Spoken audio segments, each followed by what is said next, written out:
The results of the most anticipated film event of the year are in. I'm speaking, of course, about the inaugural Stream of Unconsciousness Oscar draft.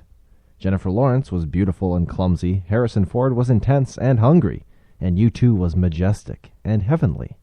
It's your Stream of Unconsciousness Oscar hangover, and it starts right now.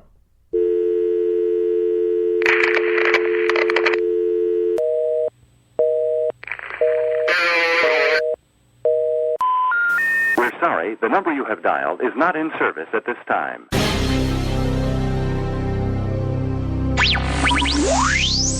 Please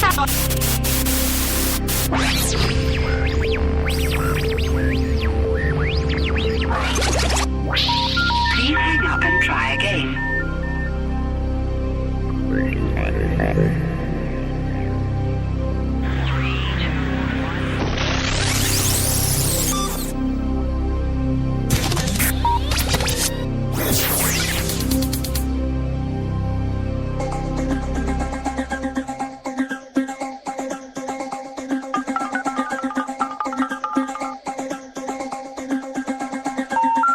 The number you have dialed has been changed.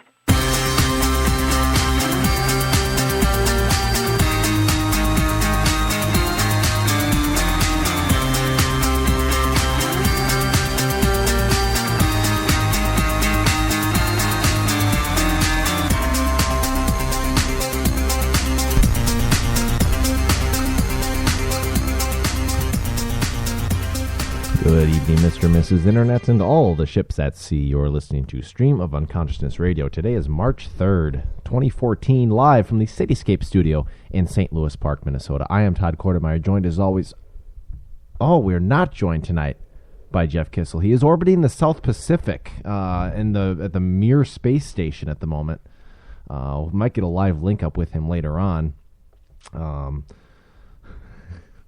Also joined by the man, the myth, the concerned producer, Mr. Kyle Brager, who's trying to figure out this whole producing thing. I'm mostly concerned because it didn't tweet, so no one is able to listen right now.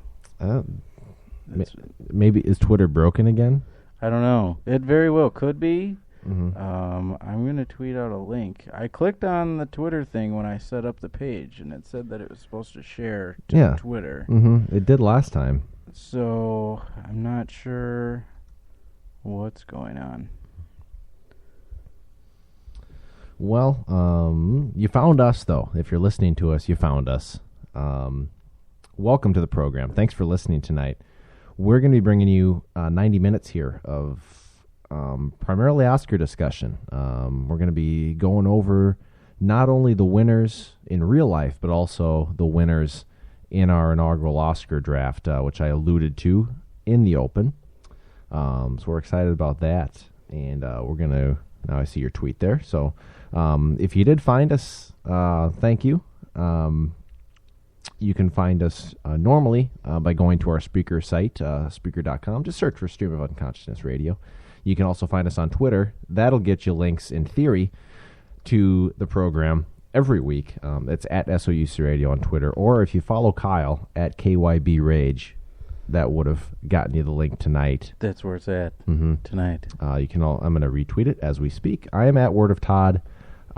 Jeff, who's not here, but is certainly a big member of the team, is at J Kissel. That is JKISTLE. He's the man. Email us, soucradio@gmail.com. Email us your thoughts, questions, comments, complaints, whatever you got. If you got a thought, if you want to send us a cookie recipe, that'd be great, actually, if you could do that. I could go for some cookies right now, actually. Mm-hmm. I don't have any. I apologize. Boo. Do not have any. They don't have any at the studio. Let's, before we get into the program, let's discuss what we're drinking in probably one of the saddest What Are We Drinking segments in this show's history. It's pretty rough. Mm-hmm. I'm drinking a vodka martini that I made with water because I didn't have any ice. Water was the only cold thing I had to make it with, and I made it with Smirnoff, so it's pretty tragic, but it does have alcohol in it, so here we are. And you said it was pretty awful. It's terrible. It's positively horrendous. It's really, really gross. Oh, no. Kyle? I'm drinking, what kind of whiskey is this? You have Trader Joe's blended whiskey is what you have. $9.99. I have that mixed with some Dr. P, Dr. Pepper. You would think that we're rich and famous from doing this successful radio show. Surprisingly, no. Not yet. Surprisingly, not a lot of money in it. Well, let's stop messing about here.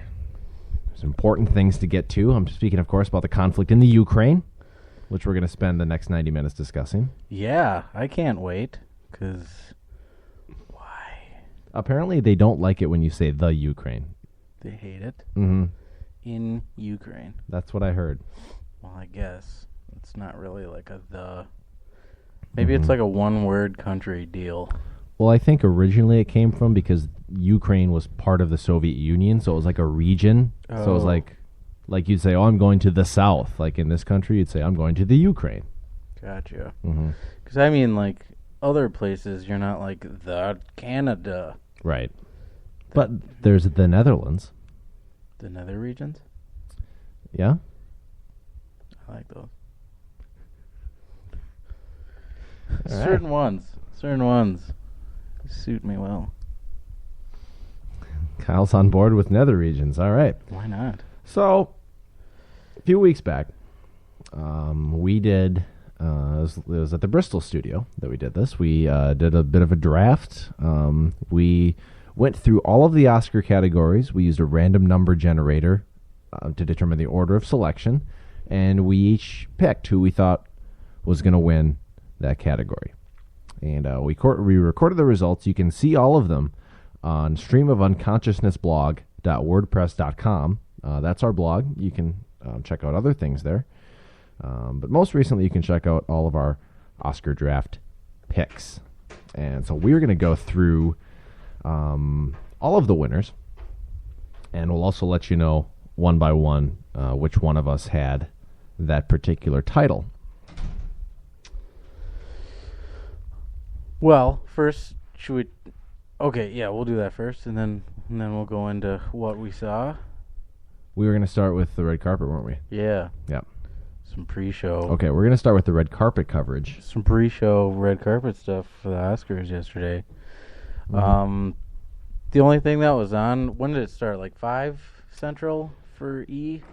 On E, there was like countdown to the red carpet, which came on at like 3 o'clock. Jeez. Yeah. I was not home for that. Yeah. Sorry, I missed that part. There wasn't anything worth watching on that. They didn't even have like any of the like normal people that like you recognize. Oh, really? Yeah, they Just had like random E people. Well, they had this one dude who was like giving like examples of what he thought the big fashion trends would be, and so like Was they it just that had like Ross guy? No, it wasn't anybody you'd recognize. Random dude? Some random dude. Why? And he showed like he had brought like these models out wearing these like necklaces, and he's like, "This is a $650,000 necklace." I was like, "Oh, Great. Doesn't look like it. I'm supposed to be impressed." Looks like garbage. Mm-hmm. Yeah. So I tuned in at like 5:30 Mhm. or 6, I think. Must have been 5:30. The actual like red carpet coverage, I think, started at 4:30. Okay. I think. I tuned it on around 5:30. It was the people from E, Mm-hmm. Ryan Seacrest, that Ross guy, Mhm. and Kelly Osbourne, Mhm. and Juliana Rancic, Mm-hmm. and it seemed really disorganized. There's a few times where like Kelly and Ross were on like they were above. Yeah, they're on like a bridge, like Yeah. over the red carpet. Over the red carpet. Seacrest was doing interviews on the red carpet, and Juliana was in the studio. There was a couple times where Juliana was like doing an intro to throw it to Kelly and Ross, Mhm. but they would just start talking Mm-hmm. and like totally interrupt her. Why don't you put your phone on silent there, Hollywood? It was I did now, Dad. Sorry, Josh Weinstein. It's like the third time in 2 days you've called me Dad. Sorry, Josh Weinstein. It's not a trash reference.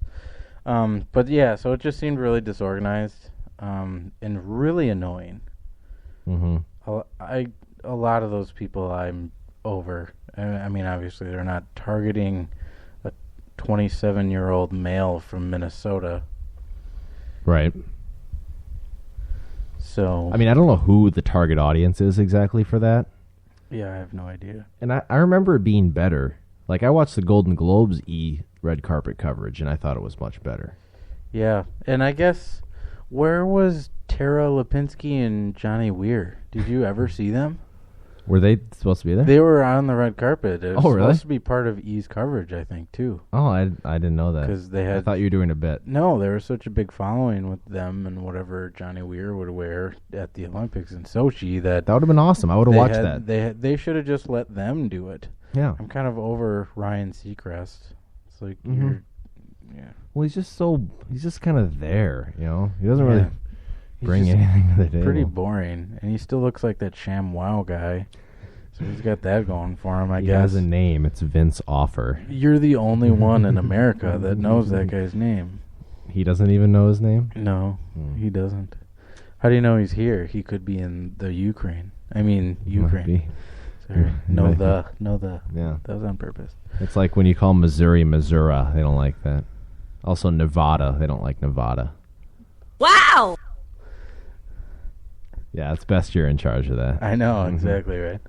Yeah. So, yeah, and then finally, the clouds passed, and the sky opened up, and it got to be pretty, and they gave us relief by ABC starting their coverage at 6 o'clock, which was way better. Mm-hmm.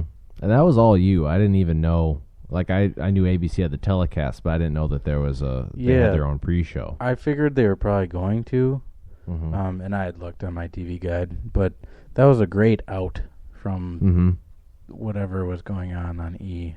It was kind of weird, though, because I didn't know anybody outside of Robin Robinson. Right. I didn't know anybody of those guys that I was didn't on either, there. Yeah. which was great, I thought. It was Yeah. people I didn't know. Mm-hmm. Even the guys were kind of interesting. I didn't want them to, like, shut up as soon as their face was on camera. Did you hear when the one guy said Jessica Roberts? Yeah. For Julia Roberts. Uh-huh. Yeah, I heard that part. That was awesome. But yeah, I liked that a lot better. When Erin came home, she came home kind of late and missed the red carpet. I asked her who all those people were, and she said they were on Good Morning America, but I don't recognize any of them from that either. Maybe there's like I don't know if there's a pre-Good Morning America show or an after show. Good early morning. Yeah, American. there's something like that. I have no idea. I've never seen the show. But she said they're from there, but and That also would make sense. also she missed most of the dresses and the red carpet, which she cares about a lot. So she had me switch it to E. As she got home, she's like, "Can you please just switch it and see what they're doing?" And they were doing that. I forget even the name of the show that they do with Joan Rivers, where they all sit at a desk and discuss what people were wearing. Yeah, Fashion Police. Yeah, it's like they were doing that, except Joan wasn't there. It was some lady I didn't know, Kristen Cavallari, or Jay Cutler's wife. Mrs. J. Cutler. Mrs. Jay Cutler. Yeah. And then Kelly Osbourne and Juliana, and they were just showing stills of people that had already been on the red carpet, and they were discussing what their dresses were like and what their favorites were and what weren't. Wow. I flipped back to ABC during that same time, and they were still doing live interviews. That was when we saw Bill Murray on the red carpet, talk to Robin Roberts. So they were still doing live interviews on ABC, so I don't know if maybe they kicked E off the red carpet at a certain time or what, but it seemed really, really dumb. Yeah, you got her name right. I think I said Robin Robinson earlier. Yeah. You were thinking of on local, right? Robin. Yeah. Is she on Channel 9? Or was that the name of the lady from Hanging with Mr. Cooper? Never seen the show, so so you don't know.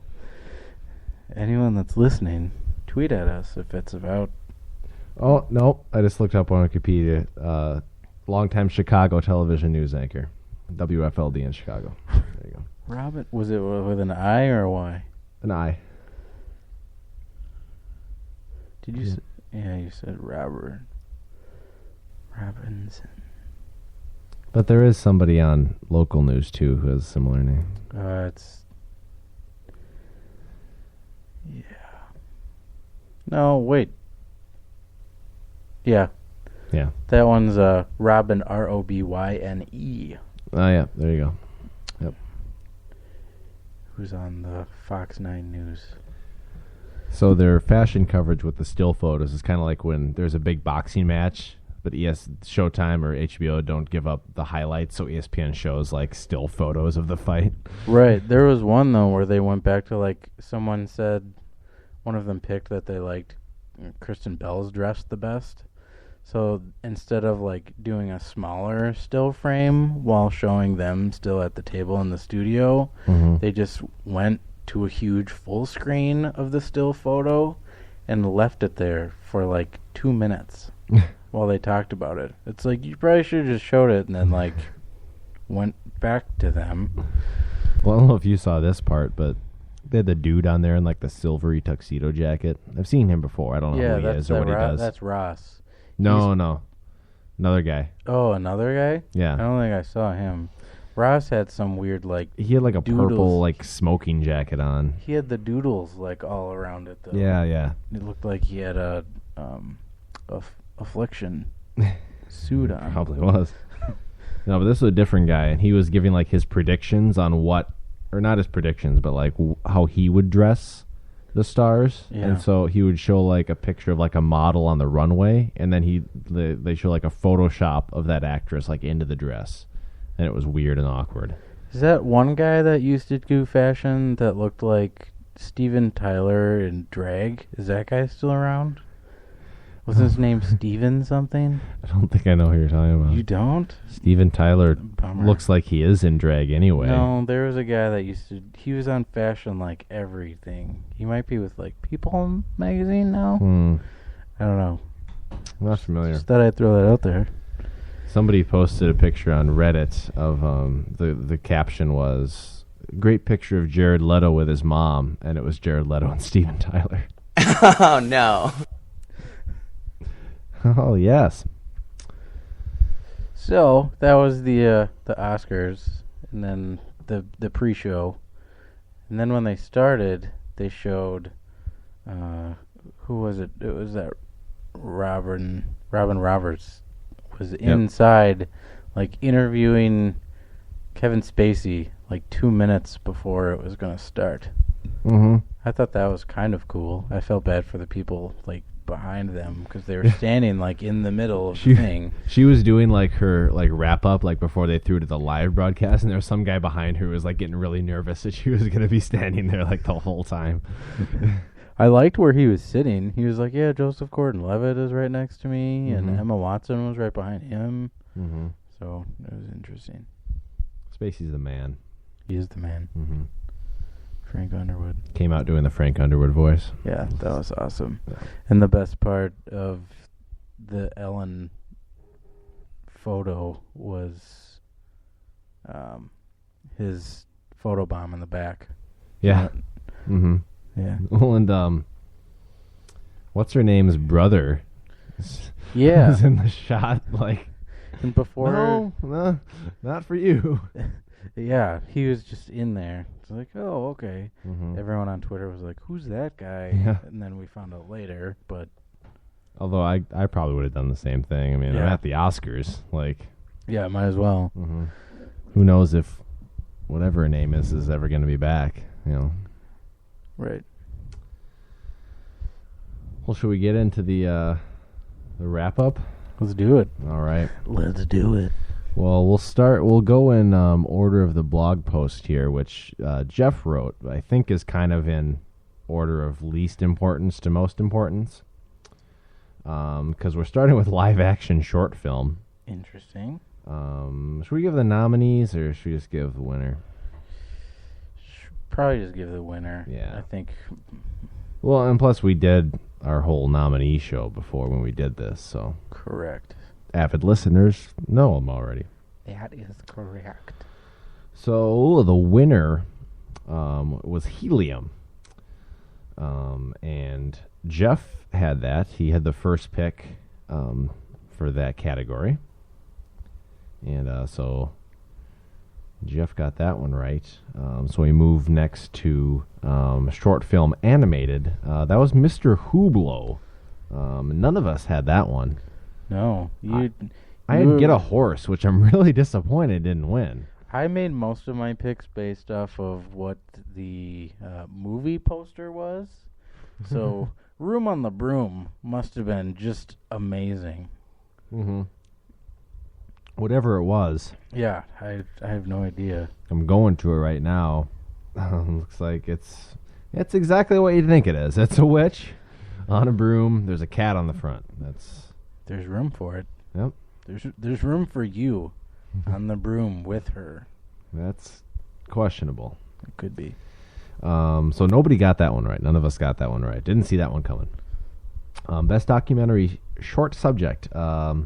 This actually sounds really interesting to me. I kind of want to see this. The Lady in Number 6, which again, none of us saw that one coming. No. Sounds like a really interesting premise. The subject just died, according to the guy who won, at 105 or 106. I thought he said 110. Maybe it was that much. Yeah, I thought he said 110. It was well over 100 in any case.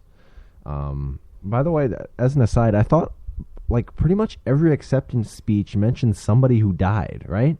Like there were a lot of really dark acceptance seemed like speeches. it, yeah. There's a good stretch where it was like, oh, what? Yeah. Like it was somebody who died, or it was about AIDS, or a lot of heavy duty acceptance speeches in that. Yeah. Well, the age thing was partly because of Dallas Buyers Club. Right, yeah. Was, the premise of it. Mm-hmm. So. Which is amazing that U2 didn't win. Yeah. I mean, we'll get to that later on, but talk about doing something for AIDS. Next up is Best Documentary Feature. This was a bit of a surprise, I think. 20 Feet from Stardom was the winner. Again, none of us had this. I had The Square, which I thought for sure was going to win. Very well-received documentary about Egypt. I had Cutie and the Boxer. I don't... You probably picked it because of Death Cab for Cutie? I thought I picked The Hunt. Or was that for something later? That's something else. Okay. Because that was the one... That must have been something else. Yeah. But yeah, we'll get to it. Totally. Cutie and the Boxer. Must have had a good movie poster. Yeah, it's got a couple people on the front. A guy covered in paint. A woman. I don't know. It's a good one. I also like how on the blog post it says Jeff put the title of the movie and then in parentheses who picked that. Jeff picked The Act of Killing, so it looks like it's The Act of Killing Jeff. Killing Jeff. Mm-hmm. It's not like that's not what we did. That's not why Jeff isn't here. Yes, he is alive. He's alive somewhere. Mm-hmm. So don't think it's that. Mm-hmm. He's in the next Biosphere project, right? Yeah. Mm-hmm. In the Australian outback, I believe. He's doing a walkabout. That's just John Locke, yeah. Yeah. Maybe imaginary walkabouts. John Locke in a new series, I think. Yeah. Uh-huh. I don't remember what channel. Or a movie. I don't remember what channel. 11? Maybe. NBC? Otherwise known as NBC. Yeah, if anyone outside Minnesota wonders, 11 is NBC. Mm-hmm. I think it's on NBC. Yeah, I think you're right. I don't remember what it is, though. It looked kind of good. Mm-hmm. Okay. Rolling right along. Best visual effects. So taking this one was Gravity. Obviously. That's mine. Kyle took this one down. He had the first pick and picked Gravity with it. I never saw the movie, so... I haven't either. It's pretty good that I got that one. Yeah, I don't know if Jeff saw it. Do you remember? Jeff saw it. So Jeff was the only one who saw it. If he Yeah. was here, he could offer his opinions on it. But just from what I've sort of seen, it makes sense. From that what I Gravity- remember, he liked it a lot, Mhm. at least after he first saw it. And it seems, visual effects, it seemed pretty solid that Mhm. that's what would have won. By the way, as Jeff just told me, and I just checked it out myself, if you go to the blog, you got to check out Jeff's comment on it.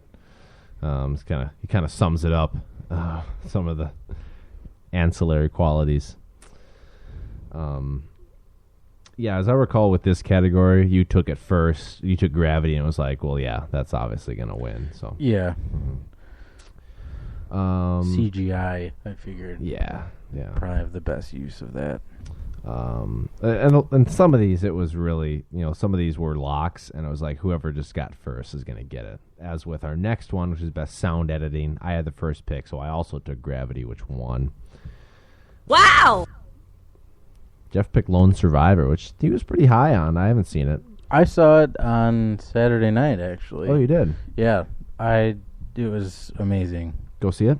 Yeah, definitely go see it. I had tears rolling down my cheeks at a point.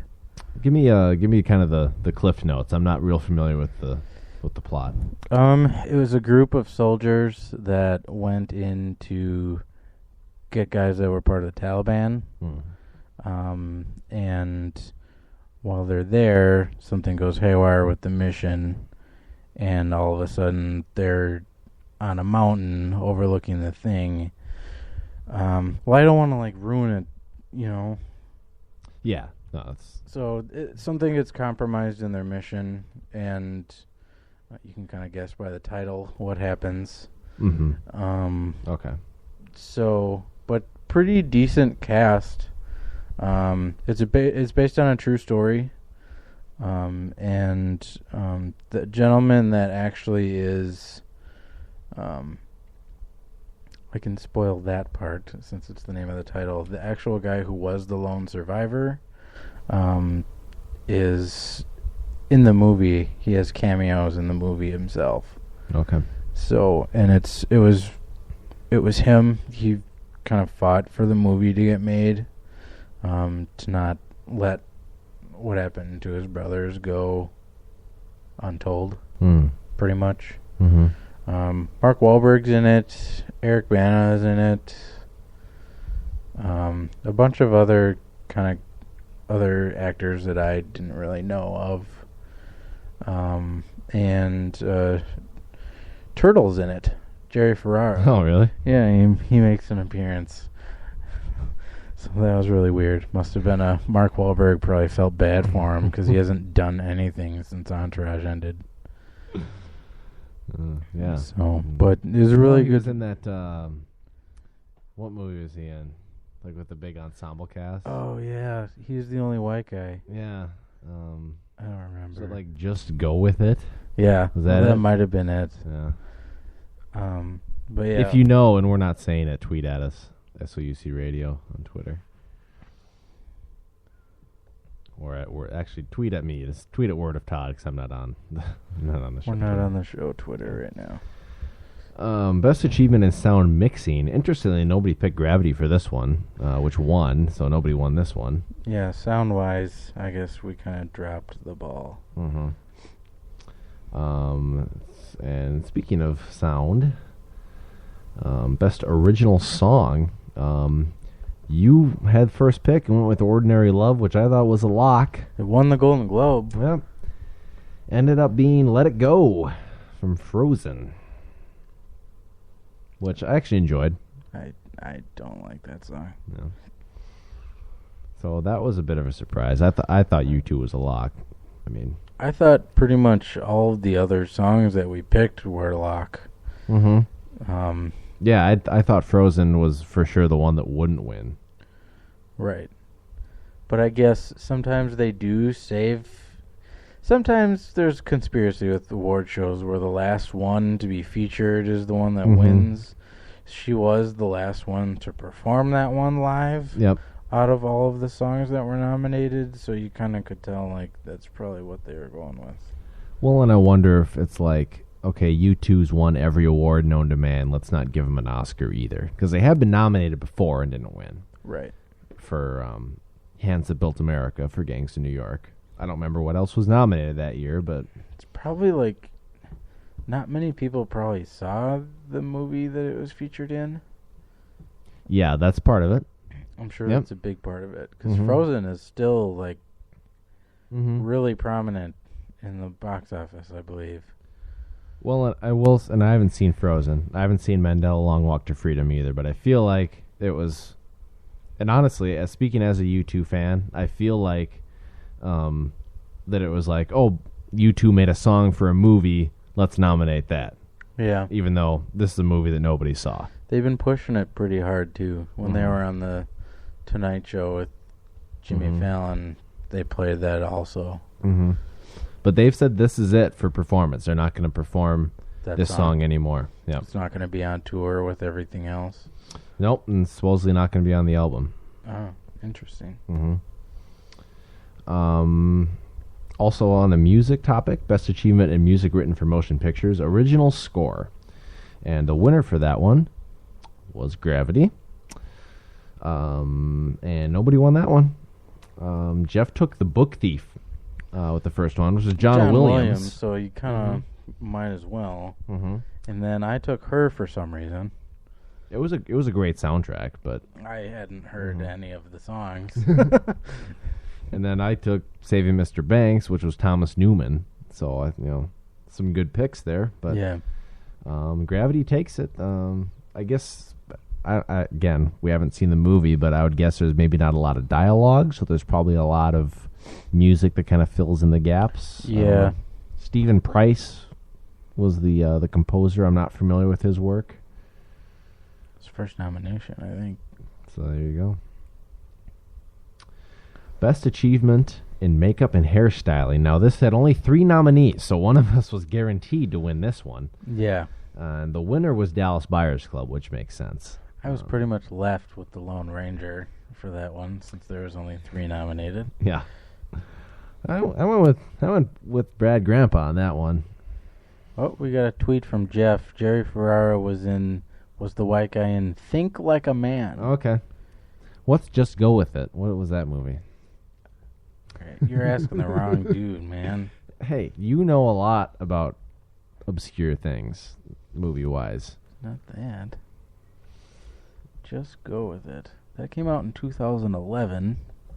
Okay. And it was Adam Sandler and Jennifer Aniston. And Brooklyn Decker was in that movie. Oh, okay. I remember that now. So, that was that movie. So, don't ever mention that one ever again. Okay. Unless we're talking about Adam Sandler. Done deal. Best Costume Design. I was very pleased by this result. Great Gatsby, which Jeff had with the first pick. His wife, Baz Luhrmann's wife. Yeah, I didn't know that. Yeah. She mentioned that towards the end. I was like, oh, okay. Yeah. And then Best Achievement in Production Design, also Great Gatsby. And I had it this time around. I love that movie. I own it. It's right over there. And like I tweeted, I hope that it, 2 Oscar wins, even though they're minor categories. I hope it might inspire some people to check it out. Yeah, it was pretty good. All right. Best Editing, Gravity, again. Jeff had that one. Alfonso Cuarón and Mark Sanger. That guy. Again, Best Cinematography goes to Gravity. I had at that time. I always feel kind of weird when a CGI movie wins cinematography. I'm a purist. I feel like cinematography should be a camera. It should be more art driven. Capturing it. I was surprised that Her wasn't nominated. I know that a lot of the background scenes were CGI, but I just thought they were really pretty scenes and kind of an interesting vision of the future. I haven't seen it, but from what I can kind of tell that from the trailers even. It is really artistically done. You need to see that, by the way. Oh. Best foreign language film. This is where The Hunt comes in. The Hunt, that had the actor that was Le Chiffre in Casino Royale. That he was on the movie poster. That's why I picked that one. Yep. Because I knew who that guy was. When they showed the little montage, when they were going over the nominees, I was like, it's that guy. And then, what was the movie? I think it was for that same thing, that same category, maybe, or it might have been the one earlier that had Martin Freeman. Did you see that in one of the montages? He was like in a interrogation room chair. I'm not sure what that was for. I don't know either. But The Great Beauty wins that, which I had. It's Italian. Thanks. You're welcome. In case you were wondering.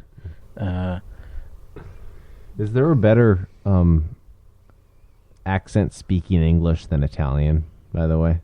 No. Yeah, it's the best. Okay, best foreign language film we just did. Best animated feature now. This, I had the first pick, and I think it was obvious. I went with Frozen, which won. I don't think there were any other serious contenders. No, that's why we just got screwed picking whatever was left. Mm-hmm. I picked the anime movie. The Wind Rises. The Wind Rises. Japan, yeah. I chose that over The Croods. I think that was the other option. Yeah. And then Ernest and Celestine, which we discussed at the time, is not actually a new Ernest movie. It should be. Jim Varney's been dead for like 15 years. It's really sad how you just threw it out there like that. What do you... Know what I mean, Vern? Know what I mean? I think that if they did a new Ernest movie, I think Mike Rowe could pull it off. Right? He's pretty much got the hat already. Yeah. It's just a plain khaki hat. He looks just like him. He's got the voice. Might redeem him some good... might redeem him After some the good whole favors Walmart after the scandal. Walmart thing. Yeah, all the Walmart people will forgive him. Oh, you're the new Ernest. Thank you. Yeah.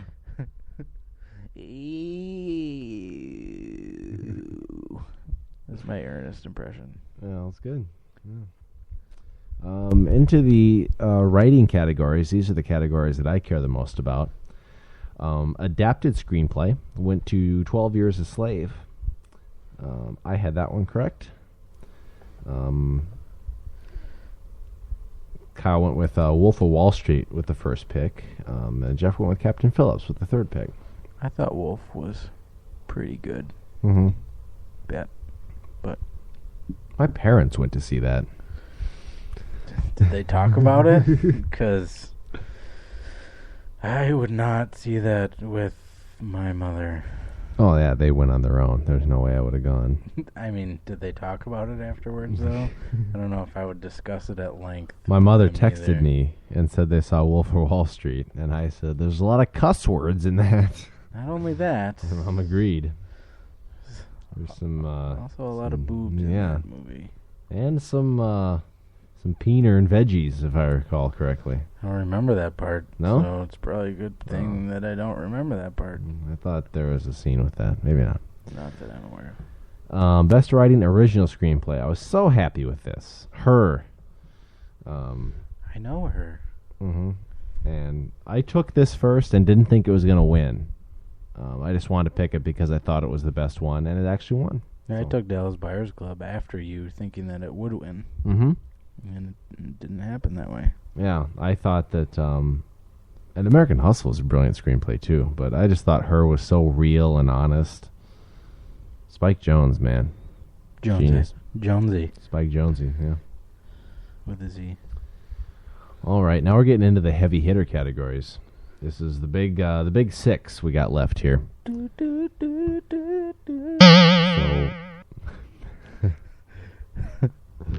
that means we're getting into the big.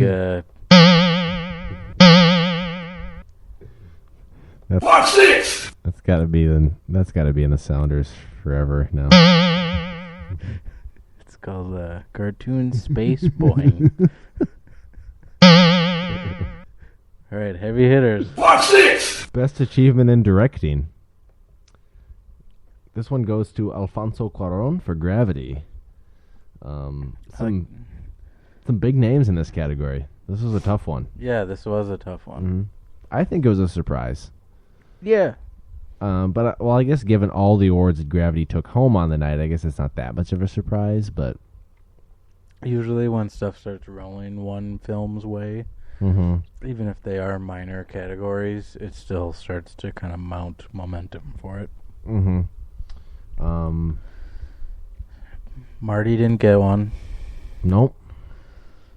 I thought David O. Russell had a good chance with American Hustle. Yeah, I thought this would be one that he could get rewarded with. Especially after Silver Linings. Right. Because that was so well. Did he win Best Director last year for that? You know, I kind of want to say that he did. I felt like he did. I'll try to Google it quick. I don't think he did. I got it here. He was nominated. Did not win. Who won? 2013 Oscars for the Best Achievement in Directing. That award went to Ang Lee for Life of Pi. That was a bit of a surprise. Right. Yeah. I think people thought it was going to be David O. Russell. I think so. Kind of like I thought it was going to be David O. Russell this year. So next year, I'm not going to pick David O. Russell to be Best Director. If he has another movie coming out. He does. He already has one signed up with Jennifer Lawrence again. Does that have Bradley Cooper in it? I think so. Awesome. Trifecta. You find that out. Let me know. Nope. David O. Russell, by the way, in his IMDb profile picture has my same glasses. You are wearing fake glasses. Shut up. No. Best performance by an actress in a... Oh, did I say who won that one? Jeff had it. With the second pick. Yeah, Cuarón.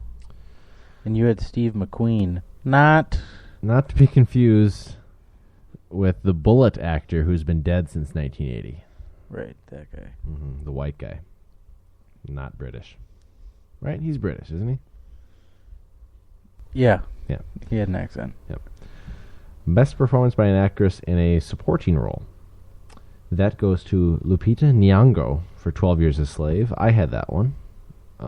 Just a brilliant performance from what I understand.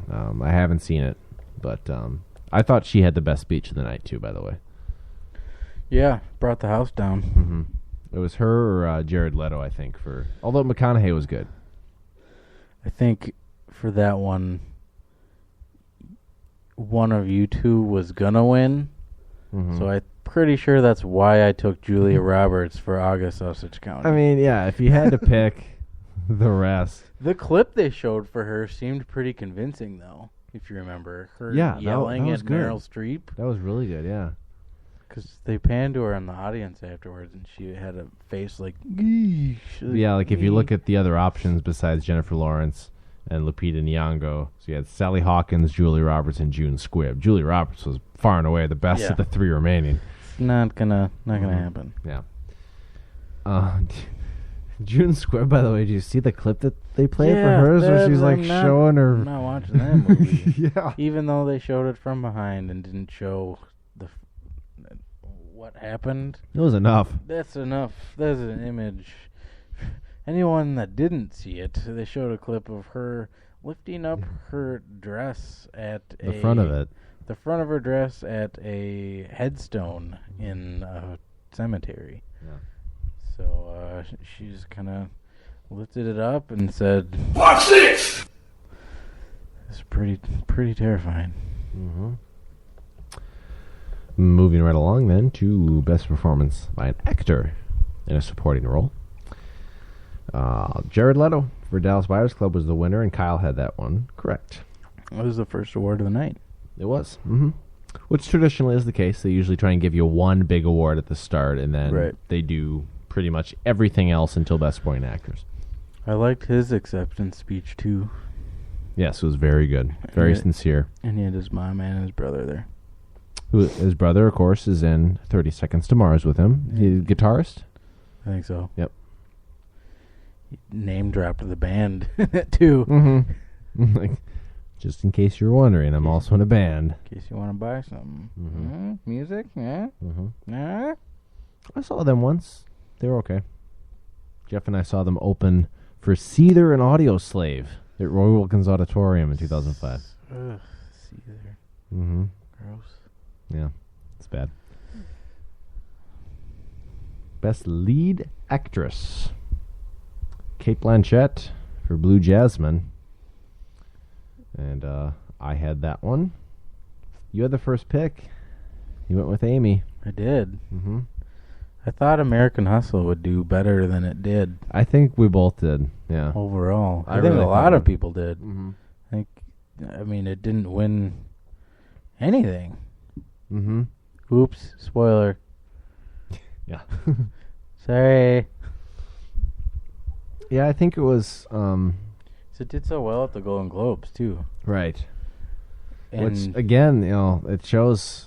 I don't remember what movie it was a few years ago, but just like took everything for the Golden Globes and then also shut out. yeah, I don't remember what that was. Mm-hmm. You never really know how much of a harbinger the Golden Globes are going to be. Right. Jeff went with Meryl Streep, which kind of like your Julie Roberts pick is like, well, Yeah.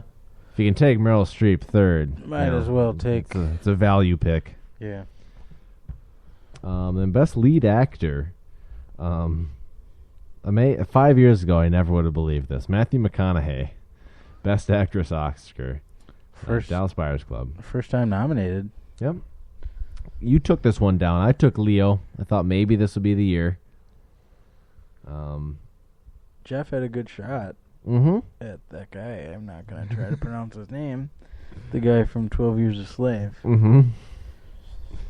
So what did you think about McConaughey's speech where he said, somebody asked him who his hero was, and he said, that's me 10 years down the road. Then I got to 25, and I'm still not there yet.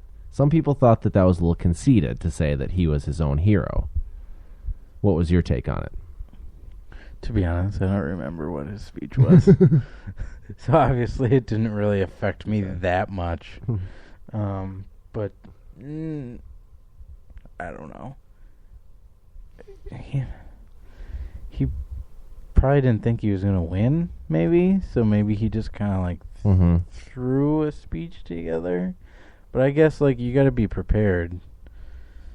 So I don't know. I liked the sentiment of it. I thought that I didn't think it came across conceited at all. I think I don't know. People heard the word hero and then himself and like kind of just put the two together. But I think he was just saying that like, he's always chasing himself and trying to be better at whatever it is that he's doing. And I get that. Right. I liked it. Right. So then there's only one award left. It's only one. And it went to 12 Years a Slave, which really gained a lot of momentum, in the months leading up to the awards. Right. Obviously, a very serious subject. I've not seen it. I haven't either. I plan to. I don't know if I will. Mm-hmm. It's not one that I'm like, oh, I really need to see it. And I don't think it's, it's so dark in that aspect where I don't think it's meant to be one of those. Yeah. So then I don't know how you can give it Best Picture. Well, I think probably what the Academy was thinking is that this is the only movie that's going to remain important for a long time. I think they were thinking that this is the best film on this subject ever made. And this movie is going to be endearing as a Best Picture, whereas something like Argo, something like Slumdog Millionaire really isn't going to stand the test of time. Right. Not that that's right, and I don't think it is right. I think Best Picture of the Year is Best Picture of the Year. Right. And I don't think, and again, I haven't seen it, but I don't think that 12 Years a Slave was the Best Picture made this year. Probably not. So, but that's the Academy Awards for you. Didn't always get it right. So, anyway, the results of our Oscar draft. Kyle, would you like to share who won? It was Todd. It was. Todd won. I can read the side note. For those that were curious, Jeff had the first pick 10 times. Todd and I each had 7 first picks. And all 3 of us had the second pick the same amount of times, 8. Jeff had 6 third picks. Todd and I had 9. The most... That really evened out.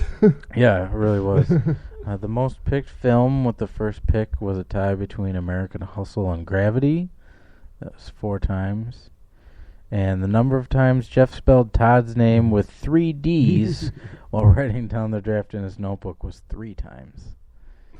So that's taking you inside the numbers there. He loves those D's. Mm-hmm. So I don't remember what the final count was. I don't remember either. But I know that coming into the last 4 awards, Jeff was going to have to win all 4 of them to win. So I think I won sort of handily. I feel like you said it was like 16 something. Yeah. Well, didn't you tweet it from the show page? Did I? I'll check quick. Okay. Pretty sure you did. So this was fun. I think we'll probably do it again next year. Maybe even we'll do a fantasy Golden Globes draft. Well, as a reminder, we'll be doing our NFL draft picks again, our second annual NFL mock draft. I won last year. Kyle won 1-0, the only one to get one right. Mr. Elam was drafted by the Ravens. Mm-hmm. So we'll be doing that again. So that's something to look out for. The NFL draft is in May this year, right? It's not in April still? I think they moved it to May. Great, so they can just talk about it longer. That's exactly right. That's so exactly annoying. what they're doing. I hate when they do that. Mm-hmm. Yeah, the 2014 NFL draft will be, it's the 79th annual. It'll be held May 8th through 10th. So we still got quite a ways to go before the NFL draft. What do you think? You want to take a break for a couple minutes? Let's take a quick break. We'll come back. We'll do the box office. We'll do streaming pick of the week. We'll do some other frivolity and foofaras. Sports, maybe. Maybe sports. Who knows? Todd Quartermeyer, Kyle Brager with you. Thanks so much for listening. We'll be right back with more of the stream.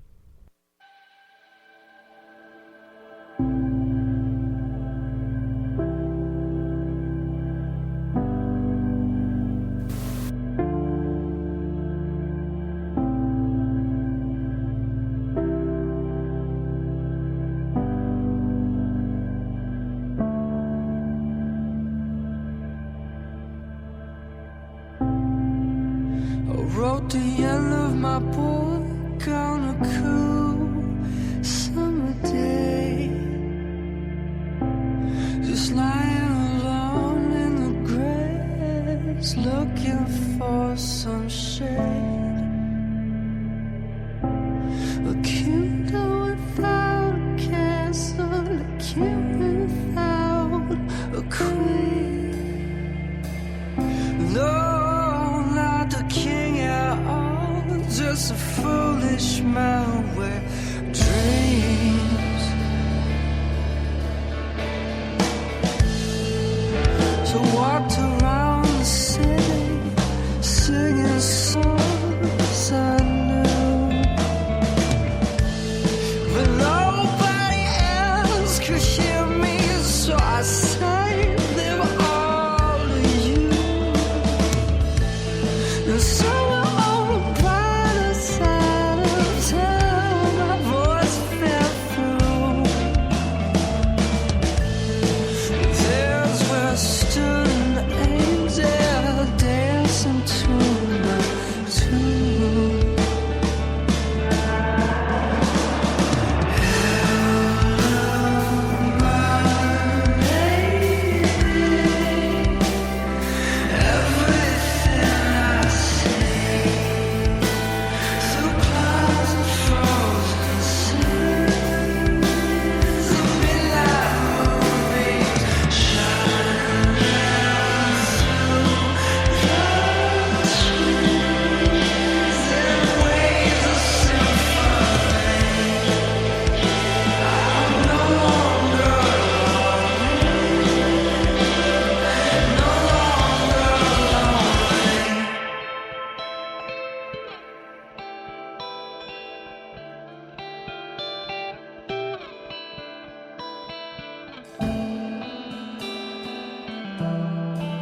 listening to Stream of Unconsciousness Radio. Welcome back to the stream. Todd Quartermeyer, Cal Brager with you on March 3rd, 2014. Almost 8:30 here in St. Louis Park, Minnesota. Thank you so much for spending a little part of your Monday with us. If you're not watching the Rocky Marathon on AMC, you should be. We're watching it. You could be. It's on in the background here. Mm-hmm. They're now on 3? This is 2, I still? think. Yep. Okay. This is 2. 2. Yep. 3 is my favorite. 3 is your favorite? Yeah. Like that Mr. T action. Yeah, that's true. It's hard to beat T. It's hard to beat Clubber. Anyone named Clubber. Clubber Lang, baby. Anyone named Clubber. Mm-hmm. Although Drago is pretty... Mm-hmm. Mostly for the montages. Mm-hmm. That's the best part. But he's quite old by then. Where Yeah, it gets kind of sad. Yeah. Mm-hmm. There's no easy way out. There's no shortcut home. 2, is this the one where he has the tiger T-shirt and the fedora? Rocky? Yeah. Yeah, that's the one. All right. Mm-hmm. It's been a while since I've actually sat down and watched them. Yeah. Well, 1, 3, and 4 I've seen the most.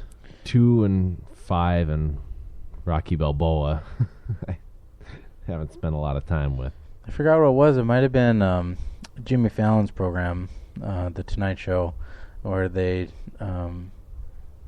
I forgot. It was something where with the Roots and at the beginning with him and Higgins, where they referenced Rocky.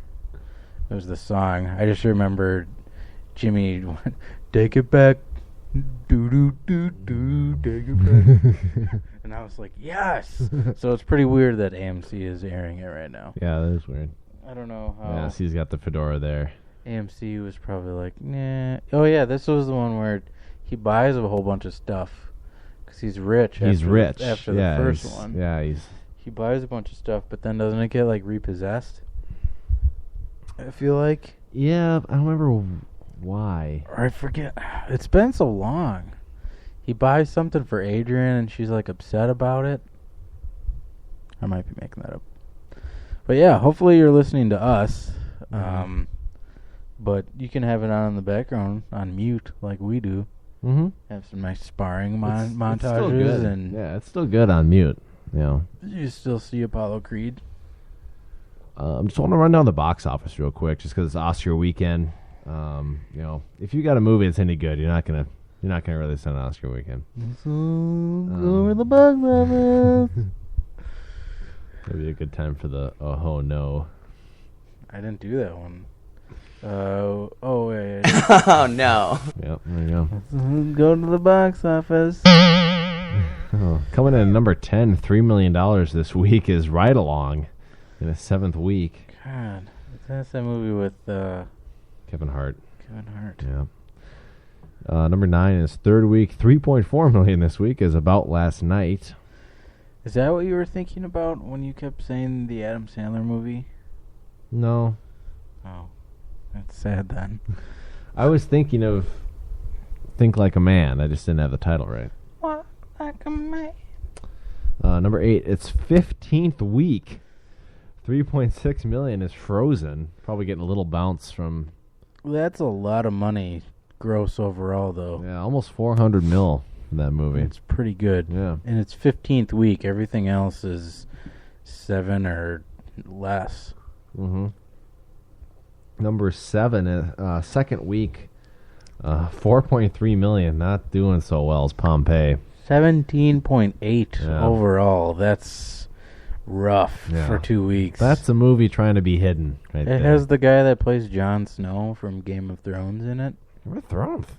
But still, it's dark, and let's watch a whole village get destroyed. Right, there's really no happy endings there. Didn't, literally everybody die from that? That's what I thought. Yeah. Jeff tweeted that I'm dead to him because Rocky 3 is my favorite. I saw that. That's liking Rocky 3 is a perfectly defensible position. It's not like I picked 5. Yeah. It's a perfectly defensible position. 5 is my favorite, mostly because of the Kevin Connolly. He also says the repo happens in 5. Oh, repo. Well, he has some fall from grace in Rocky 2, doesn't he? Yeah, I thought he did. Yeah. Maybe that was in 3. I don't think so. He's kind of decaying. Whatever, Jeff. Yeah, You're not here. Yeah. Anywho, where are we at? 6. Third week, $4.5 million is RoboCop. I don't have any interest in seeing that. No. I've never seen the original. I think I might have watched it on TV once. That's all. This one, they make him seem like he's like anti. I don't know if the first one was like that too, but he's like anti everything. It's almost like he's a bad guy. RoboCop? Yeah. Yeah, kind of. I think they from the previews that I've seen of the new one, and they make him kind of more like a superhero. Yeah, that was a problem I had. Number 5, in its fourth week, $4.9 million is the movie with everybody in it. It's the Monuments Men. I've heard really average things. Well, it could have been good, and it should have came out like at Christmas time, but it got pushed back. Oh, is that right? Yeah, I think it was supposed to come out on Christmas. Okay. It's supposed to be one of those, and yeah, that would have been a good Christmas release. Yeah, kind of did the Gatsby, where it was supposed to come out at Christmas and then didn't come out until after. I wonder what would have happened with Gatsby if it had come out in Christmas. I bet more people would have saw it. Something about the holidays and going to a movie. Yeah. Kind of seems like it would make you see it more. Because it'd come out in May, right? Yeah. Yeah. It's kind of death time. I mean, it's not quite too hot where it's good to go sit in a theater.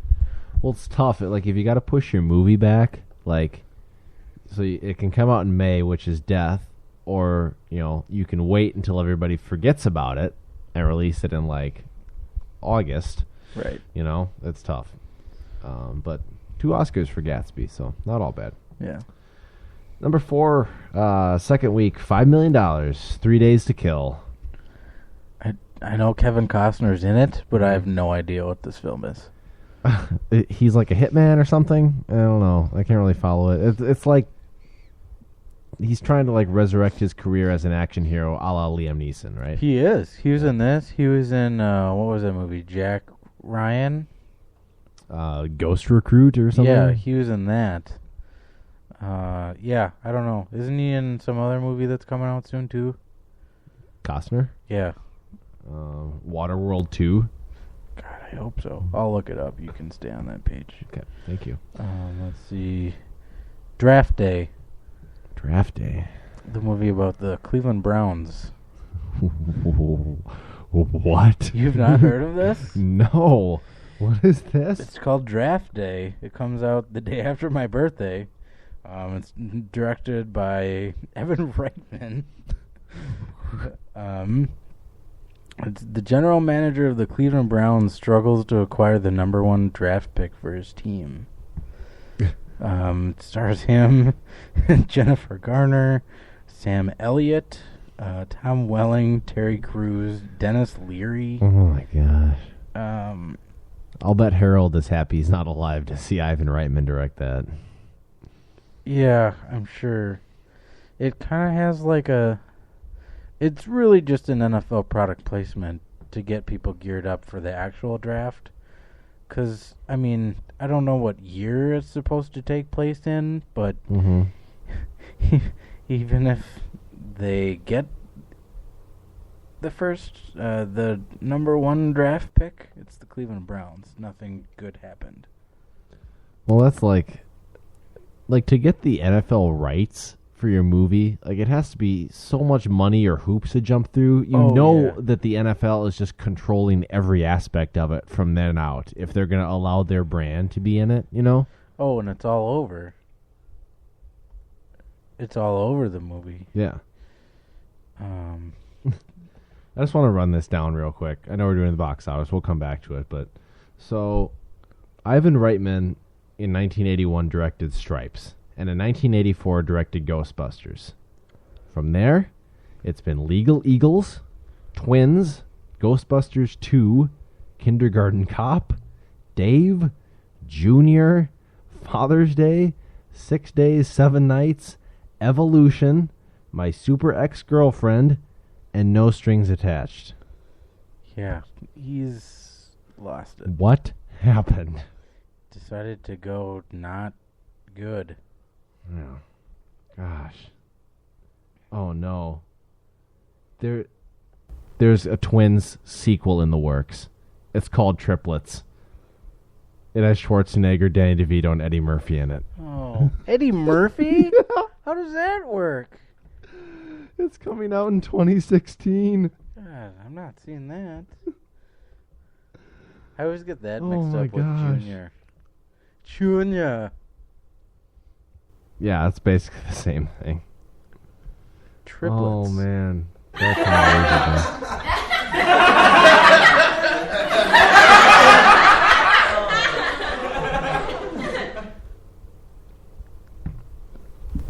It's hilarious. Those are the people in the studio. Number 3.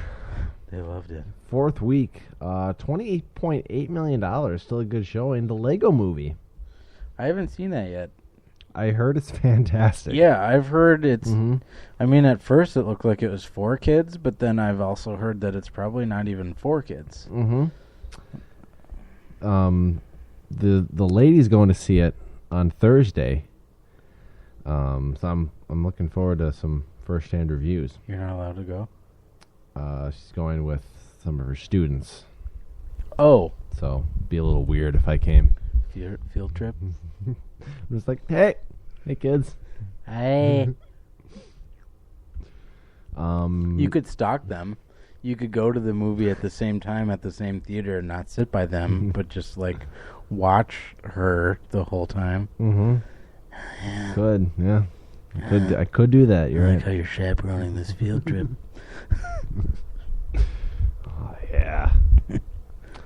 Legos. Number 2, opening $25.6 million. Son of God. Otherwise known as Passion of the Christ 2. Yeah, why? Like, that was released for Easter. Mm-hmm. This was just released in March. Nope, beginning of March, close enough. Well, like, these movies, like, they just get made because they know that crazy Christian people will go and see it. More people saw that than they've seen Pompeii in 2 weeks. Yep. Yep. So it's worked. It's made more than Kevin Costner's 3 Days to Kill. Mm-hmm. That was 2 weeks. Yeah, that's weird. Yeah, it's amazing. And then the only other movie opening this weekend, we mentioned him earlier, Liam Neeson in Non-Stop, which made $28.9 million. So I'm not hijacking this plane. I'm trying to save it. Almost Taken 3.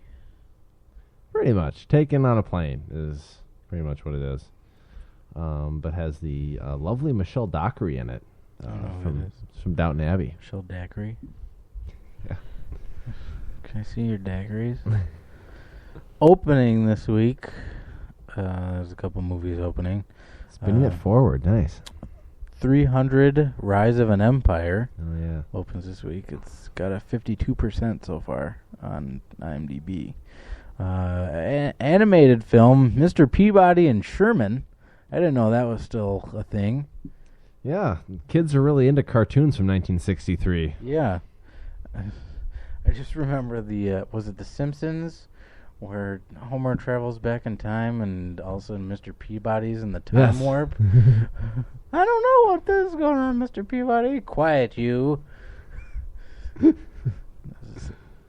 Also opening this week, the Grand Budapest Hotel. I didn't know that was already upon us. I didn't know that was coming that quickly either. But it is. For those of you who don't know, if you haven't listened to the show long enough, we're fans of the Grand Budapest Hotel's director, Mr. Wes Anderson. He always has great films, always has excellent cast. Definitely one of the best working directors today. No? Disagree? No, it's something else. Oh. Tweet? Yeah. Really like that it was from the show page, but I retweeted it. Did you see it? no. It's coming. Yep. It's sort of fun that Jeff is just listening, because now we actually have an interactive audience. Yeah, weird. The show is now literally just for the three of us. Yeah, that's all it is. Mm-hmm. Let's just take turns. Two of us will do the show. One of us will listen. It'll be great. Next time, just you can host, and the Oh, other man. two of us will listen. If I hosted this by myself, can you imagine what this would be like? No. It'd be like, yeah, never mind. Nobody's going to get the reference I was just going to make. Wow! Yep. What else were we going to get you? Some sports uniforms. Do we have any non-sports discussion? I just don't know if I really want to hit that. But if we don't have anything else, then we can hit it.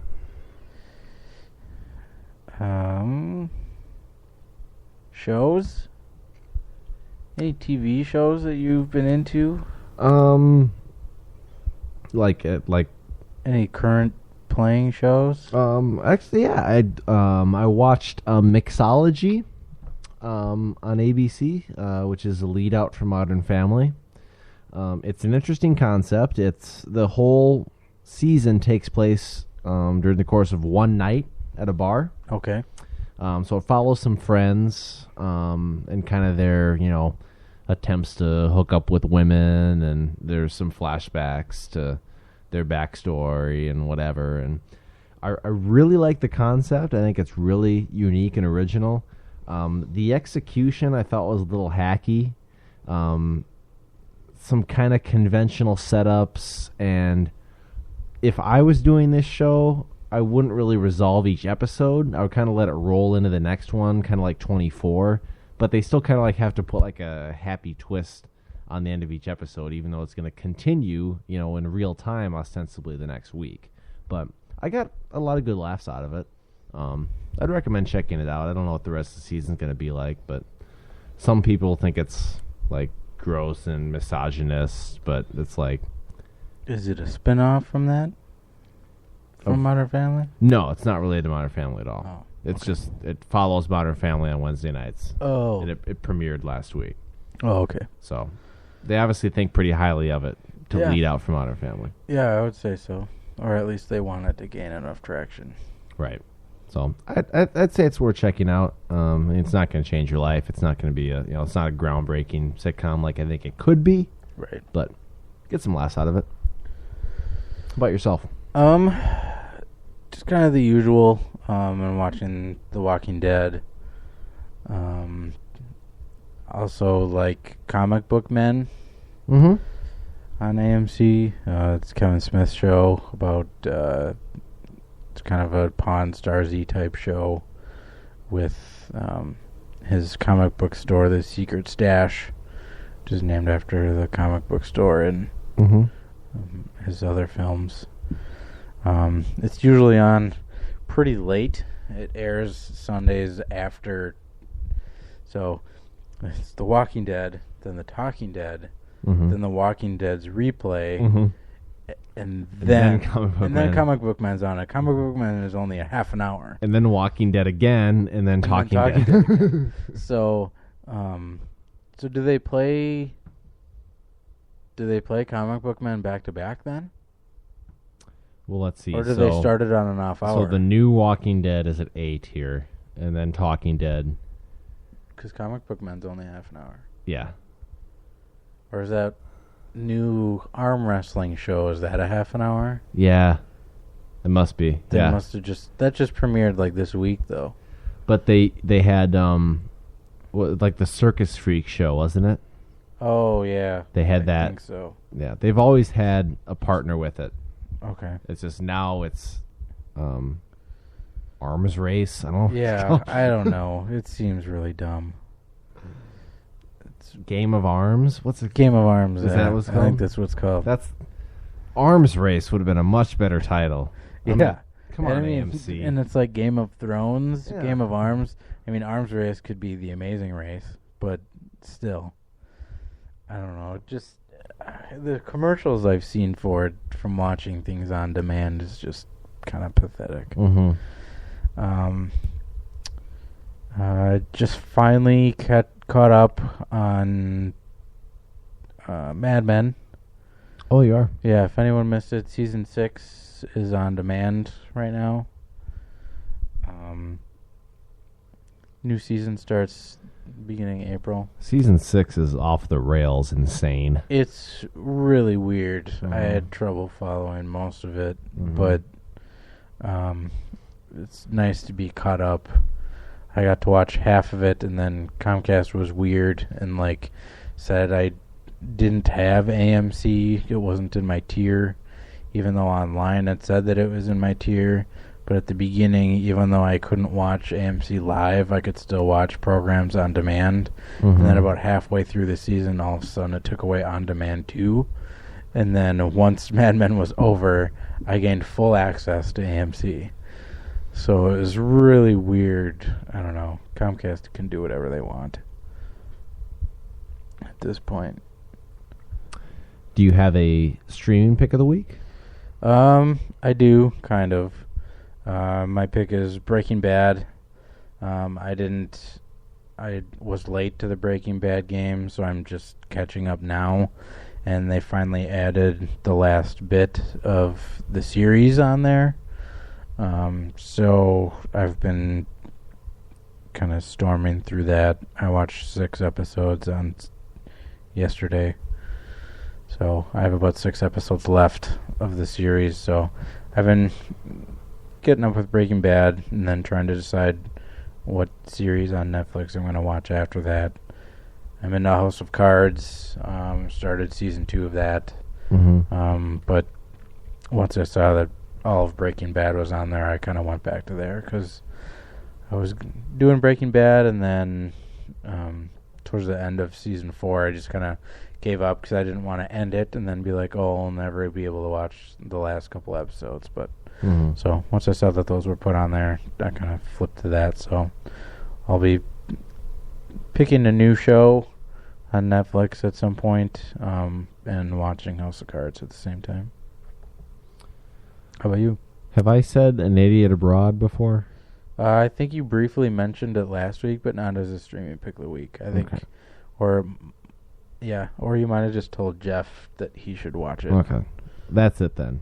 An Idiot Abroad, which is created by Ricky Gervais and Stephen Merchant, who you should know their names. They're brilliant writers from England. They were behind the original Office, among so many other things.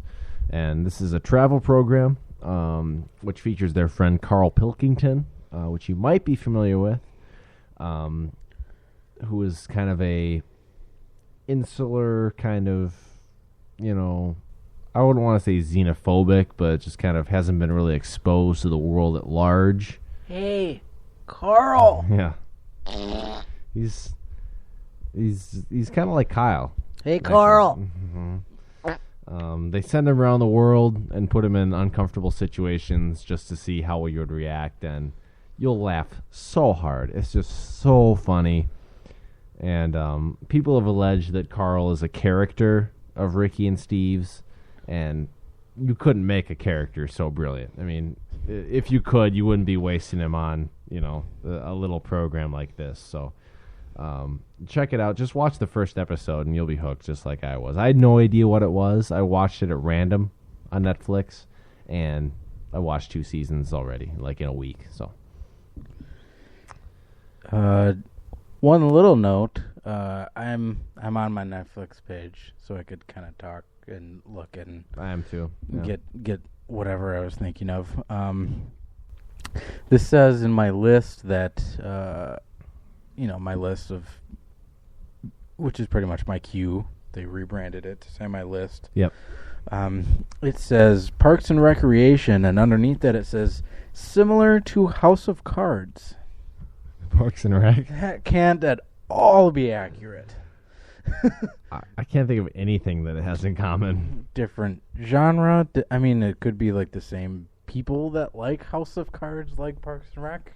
I know a lot of my friends do like both of those, but I don't know if I would necessarily claim that it's similar to House of Cards. Like maybe like just demographically speaking, people in their 20s like both of these. Right. But I don't even know if like people in early 20s wouldn't really like House of Cards. Yeah, you gotta have a little bit of world experience to get into House of Cards, I think. Yeah, or at least understand. Yeah. It's darker, too. Mm-hmm. I remember, if I was 20, I probably wouldn't watch House of Cards. Yeah. Yeah, I don't think most would. No. I've been really into politics most of my life, so I probably would, but I'm a weirdo. Yeah. You're weird. Going right off of that, I just noticed that Cutie and the Boxer, The Act of Killing, and The Square are all available on Netflix. So 3 of the best documentary-nominated films are on there. So if you like documentaries like I do, go check those out. Because watch this! Yeah, watch it. Watch that. Yeah. How did you find that out?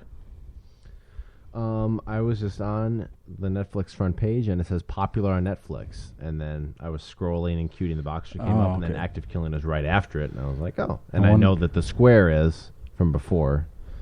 So they all might be, for all I know. Should we, just for fun, we've never done this before. How about we say the categories that Netflix has picked out for us? I think that might be that's kind of interesting. Mm-hmm. We've never talked about that before. Because everyone knows that Netflix, we're not advertising for Netflix, even though we're saying that, but most people use Netflix. You can say Netflix. That's allowed. But everyone knows that sometimes they do really wacky category suggestions. What was mine that one time? It was like wacky, dysfunctional, like depressing family movies or something like that. And I think the main one that I remember from it was What's Eating Gilbert Grape. But that was really weird. Any notable ones for you? They gave me exciting sports documentaries. I got sentimental documentaries. Yeah. I don't have any other custom ones, it looks like. I just have a lot of like because you watched so and so. Yeah. I have because you watched Somewhere Between. I have no idea what that is. I can only assume that Greta watched it. So I don't know what kind of suggestions these are. Mine, I have social and cultural documentaries. I've gotten that one before. Based off of 2 things that are in my queue that I haven't watched yet. Because you watched American Psycho, it says I should watch Zoolander. So, yeah, that's the same thing. The Ninth Gate, Hannibal, There Will Be Blood, Memento, and Zoolander. And the Jeffrey Dahmer documentary. Can't even fit inside the building. And The Office. And so if... Yeah, I have the Jeffrey Dahmer files on mine, too. Remember when you were into serial killers for like an afternoon? That was... It sucks you in. Yeah. It really does. Wikipedia. I thought I was probably going to get fired from my job. Because you never know what they're surveilling. HR. Hey, this guy is really into serial killers. He's looking up all of them.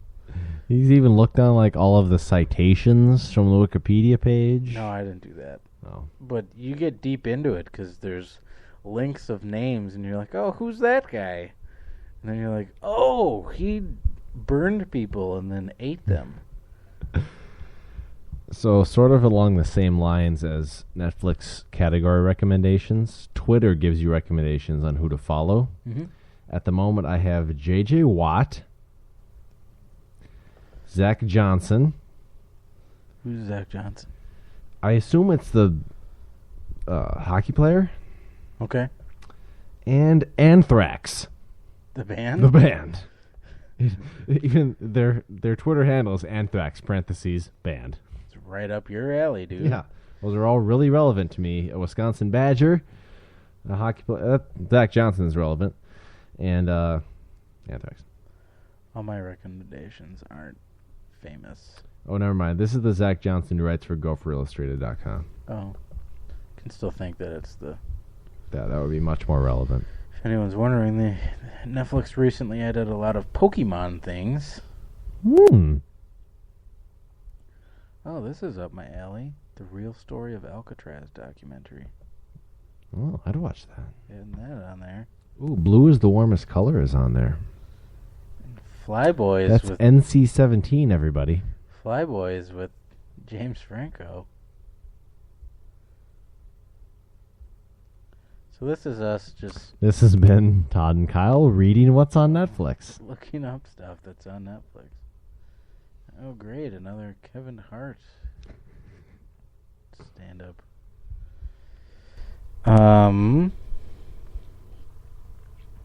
Should we wrap this baby up? Or we could, went on a brewery tour this weekend. Oh, forgot Yeah. to talk all about that. Probably should have let off with that. Yes, we should have. Before the Oscars. Gosh, I even tweeted that we were going to recap it. God.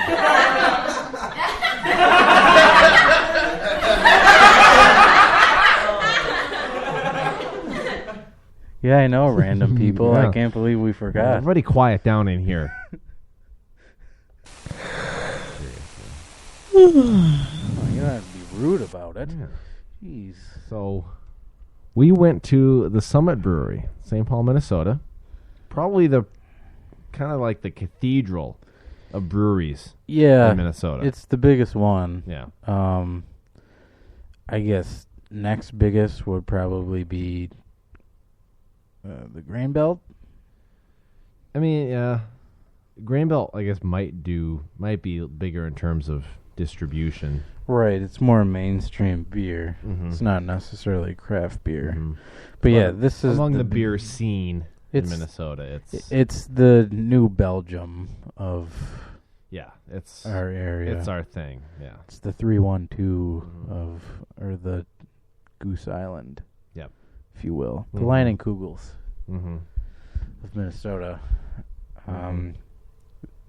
So Jeff, Todd, and I went there. It was Saturday. Saturday. It was the 12:30 tour. Not the earliest one, though. No, there was one at 10 Yeah. a.m. There's only 3 that were scheduled for that day. The one at 3 o'clock in the afternoon was sold out. But it was pretty good. The tour was pretty quick, I felt. Yeah. There wasn't a lot to... you haven't been on the Miller Tour in Milwaukee. No, the only one I've been on was Fulton in Minneapolis. Mm-hmm. So... I don't know how many breweries have like out and out tours. I've been on the Miller one, which Miller's a huge operation. That one's like 90 minutes. Yeah. This was half hour. Yeah, half hour I think. Yeah. Well, not including the thing at the beginning. Right.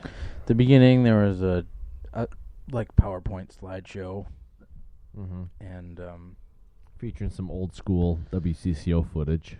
Shout out to Mark Rosen. Yeah, it wasn't really that bad though. 'Cause I mean, Jeff looked up on Yelp. Yeah. And it said that.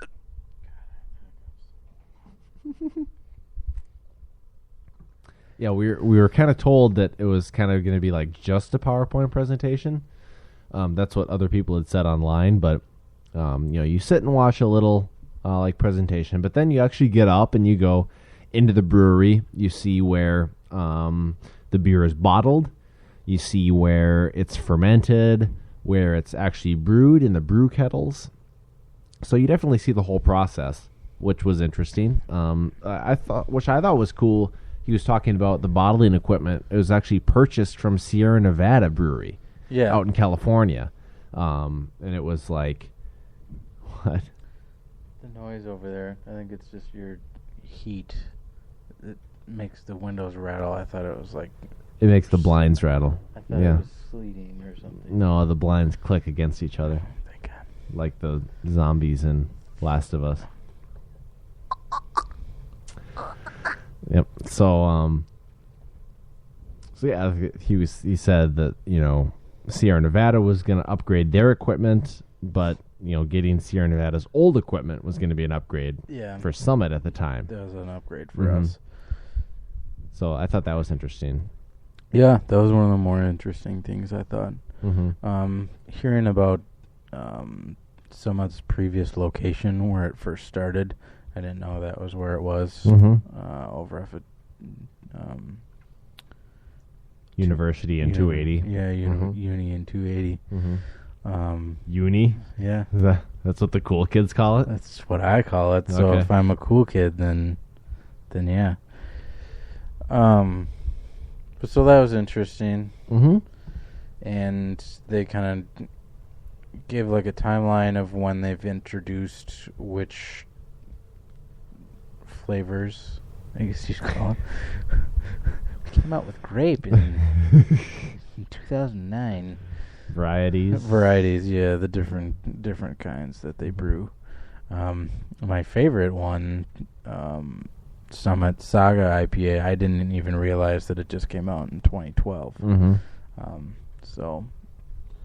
And I didn't know that, I don't think most people know this, that Summit brews Finnegan's for them. Yeah, they and bottle it. They bottle it there too. They're not like affiliated in any way. It's not like Finnegan's is a Summit beer. It's just Summit, makes Finnegan's for them, because I guess Finnegan's doesn't have their own brewery. Right, they don't have their own facility. So that was interesting news. That was interesting. And then we retired to the tap room. We were given, some of us were given 4 tokens. Some of us were given 3. You're supposed to have 4. Supposed to have 4. I got shortchanged, but a kind gentleman on our way in gave us an extra token, so we all ended up having 4. Yeah. And so we sampled some, all the beers I hadn't had before. So yeah, I went into that with the same mentality. There's a couple that I didn't get to try just because we only had 4 tokens. And 7-ounce pours. Right. But yeah, I tried all the ones I wanted to try. They have a new rye that just came out just like last month. In January, Frostline Rye. That was probably my favorite. Yeah, I think we all like that one. Yeah, they had one called Maibach that's more of a blonde for spring. I like that too. They have a spring sampler, I think, that's supposed to be out now. That has EPA on Maibach and Frostline Rye, and I think their True Bred IPA is in it too. That seems like a pretty solid spring sampler. I went, as for my taste test, I went lighter to darker. So I had the Maibach, I had the Frostline Rye, and then I had the Great Northern Porter. That was pretty good. And then I ended with the Oatmeal Stout, which was also pretty good. I wanted to try that for a while. It's on tap at a couple places here around the Twin Cities, but not really everywhere. So it's not, and it's only available on draft. You can't buy it in the stores. Yep, they don't bottle it. It's too expensive. And from what I understand, they don't have any plans to bottle it. No. Which is fine. If it's at places, that's fine. But well, that's the best part about drinking local, isn't it? You don't have to wait for the release of the bottle. And you don't have to buy bottles. I mean, it'd be nice to have some of it at home, but I'm sure if you go there during tap room hours, you can probably get a growler of it or something. Yeah, I don't know if does Summit do growlers? I don't know. Sure. I couldn't really tell. Yeah. But we were there before their tap room opened, so it could be a different situation during the tap room where they're more relaxed and kind of let you know what's going on. But overall, I thought it was pretty good. Yeah, it was a good experience. Gift shop was a little lackluster. Yeah, I was really disappointed. We went in there, and none of the shirts were really us. Yeah. I was surprised that being in Minnesota, they didn't have any winter hats. Yeah. I mean, it is the beginning of March, but winter's still going to be here for a whole another month and a half. So I don't know why they wouldn't have had one. Yeah, at least one. I think I remember looking on their website a few months ago, and they didn't have any either. And I was at Fulton in Minneapolis back in July, and they had at least one winter hat for sale in July. Yeah. So it seemed kind of weird. I don't know. Yeah, so I think do they have plans to open another brewery? For Summit? Yeah. I don't think so. Okay. Am I thinking it's just Shirley? No, that was Fulton. Fulton's having a new brewery in Northeast. Oh, okay. Because right now their bottling line and packaging is all done in Stevens Point, Wisconsin.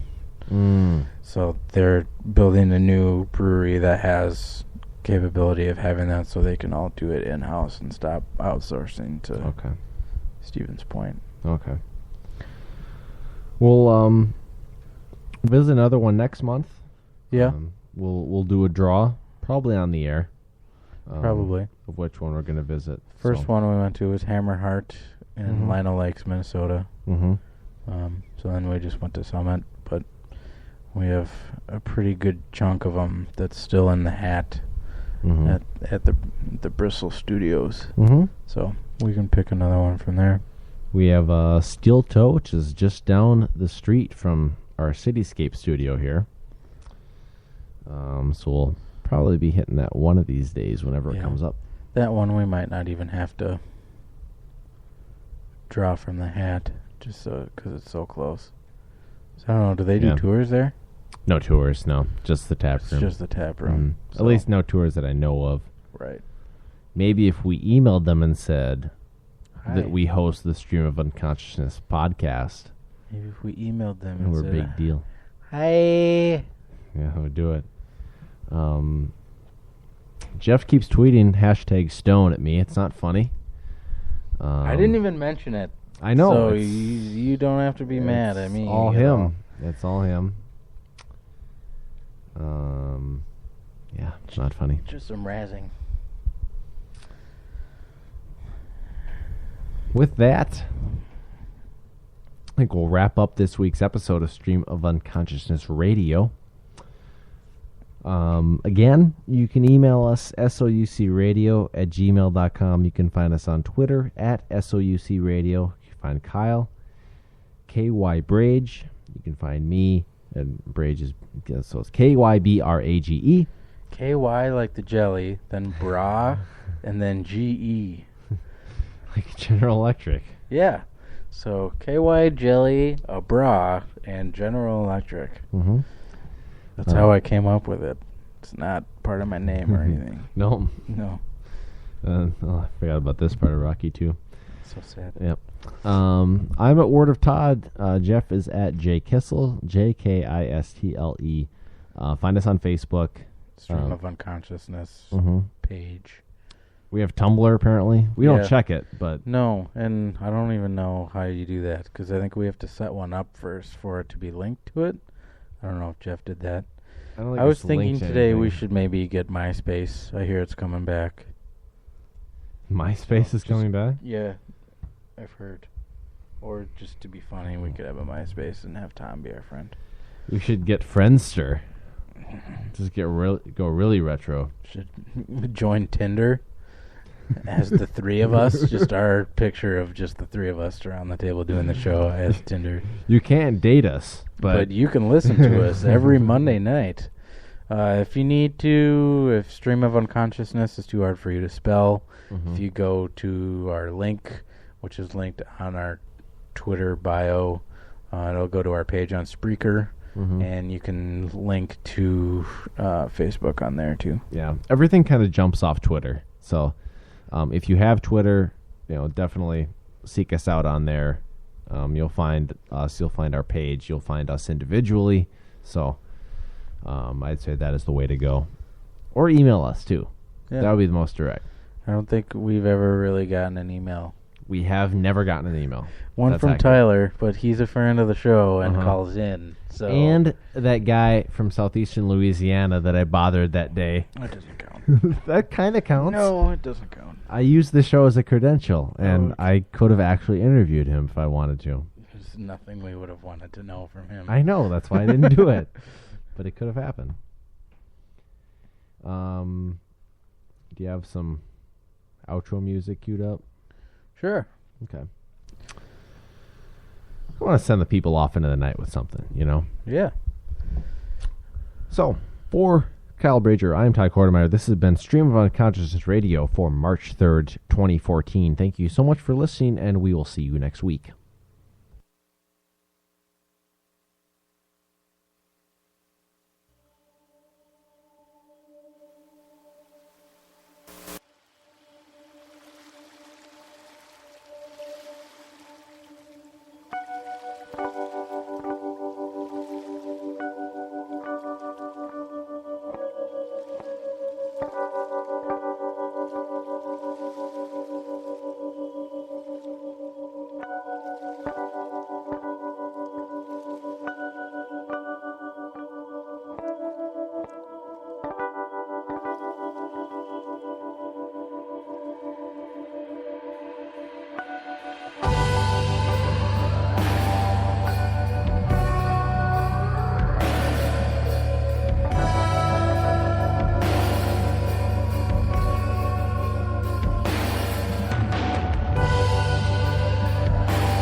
You are listening to Stream of Unconsciousness Radio.